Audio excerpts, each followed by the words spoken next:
ଶକ୍ତି ରହିଛି। ପୁରୁଷୋତ୍ତମ ଦେବ ଯେତେବେଳେ ଥିଲେ ସିଏ ଗୋଟିଏ ତାନ୍ତ୍ରିକ ଗଣପତି ମୂର୍ତ୍ତି ନେଇ ଆସିଛନ୍ତି, ଯିଏକି ଆପଣଙ୍କର ବିମଳାଙ୍କ ମନ୍ଦିରରୁ ଲକ୍ଷ୍ମୀ ମନ୍ଦିର ଯିବା ବେଳକୁ ତାନ୍ତ୍ରିକ ଗଣେଶ ଯାହାଙ୍କର ଏକ ତାନ୍ତ୍ରିକ ମୂର୍ତ୍ତି। ସେ ତାନ୍ତ୍ରିକ ମୂର୍ତ୍ତିରେ ଗଣେଶ ତାଙ୍କ ଶୁଣ୍ଢକୁ ମାତା ଶକ୍ତିଙ୍କ ଉପରେ କୋଳରେ ବସେଇଛନ୍ତି ଏବଂ ସେ ଶୁଣ୍ଢଙ୍କୁ ତାଙ୍କ ଜନନେନ୍ଦ୍ରିୟ ଦେହରେ ତାଙ୍କୁ ରଖିଛନ୍ତି। ଇଏ ଏକ ଅପୂର୍ବ କଥା, ଯାହାର ତଳେ ଏକ କାହାଣୀ ରହିଛି ଯେ ମାତା ତାଙ୍କର ଯେଭଳି ଭାବରେ ସେ ତିଆରି କରୁଥିଲେ ସୈନ୍ୟମାନଙ୍କୁ ସବୁ ସୃଷ୍ଟି କରୁଥିଲେ, ଗଣେଶ ପରବର୍ତ୍ତୀ କାଳରେ ସେ ସୈନ୍ୟ ତିଆରି କରିବା ବନ୍ଦ କରିଦେଇଥିଲେ ବା ନାନା କାହାଣୀ ଅଛି। ତେଣୁ ଇଏ ଗଣେଶ ଗଣେ ନାରାୟଣ ରୁଦ୍ରେ ଆମର ମହାବିନାୟକରେ ଗଣେଶ ଅଛନ୍ତି, ନାରାୟଣ ଅଛନ୍ତି, ରୁଦ୍ର ଅଛନ୍ତି, ପାର୍ବତୀ ଅଛନ୍ତି ଏବଂ ସୂର୍ଯ୍ୟ ଅଛନ୍ତି।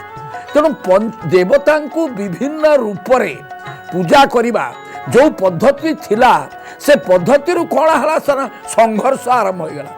ରାମ ଏବଂ କୃଷ୍ଣଙ୍କ ଭିତରେ ସଂଘର୍ଷ, ଶିବ ଏବଂ ବିଷ୍ଣୁଙ୍କ ଭିତରେ ସଂଘର୍ଷ ଏକମାତ୍ର। ଏବଂ ଏଥିରେ ଯେଉଁ ଶାସକ ରାଜାମାନେ ରହିଲେ, କାହିଁକିନା ପ୍ରତ୍ୟେକ ରାଜାର ପରମ୍ପରା ଓଡ଼ିଶାରେ ରହିଛି, ଗୋଟେ ରାଜଧର୍ମ ରହିବ, ଗୋଟିଏ ଦେବତା ରହିବେ ଯିଏକି ରାଜ୍ୟର ଦେବତା, ଇଷ୍ଟ ଦେବତା। ତେଣୁ ରାଜ୍ୟର ଇଷ୍ଟ ଦେବତା କରିବା ପାଇଁ ଏଭଳି ଗୋଟିଏ ମୂର୍ତ୍ତି ଯାହା ଏଇଠି ଓଡ଼ିଶାରେ ବିଦ୍ୟମାନ ଅଛନ୍ତି, ଯାହାଙ୍କୁ ଯେଉଁ ରୂପରେ ଆପଣ ଭଜିବେ, ସୂର୍ଯ୍ୟ ରୂପରେ ତାଙ୍କୁ ଭଜିଲେ ସୁଦର୍ଶନଙ୍କୁ ସୂର୍ଯ୍ୟ ଭାବରେ ହେବ, ନୃସିଂହ ରୂପରେ ଦେଖିଲେ ସୁଦର୍ଶନଙ୍କୁ ନୃସିଂହ ରୂପରେ।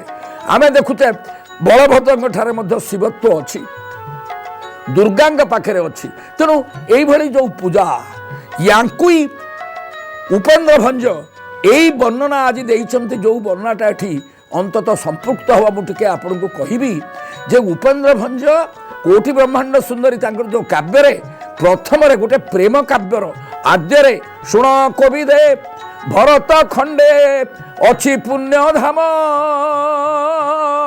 ଯେଣୁ ନାରାୟଣ ଦେହି ତେଣୁ ସେହି ନାମ ଚିହ୍ନେଇ ଦେଇକିରି ଏଇ ଯେଉଁ ପହଣ୍ଡି ଇତ୍ୟାଦି ଇତ୍ୟାଦି ସବୁ ବିପୁଳ ବର୍ଣ୍ଣନା ଦେଇଛନ୍ତି, ତାକୁ ମୁଁ କହୁନି।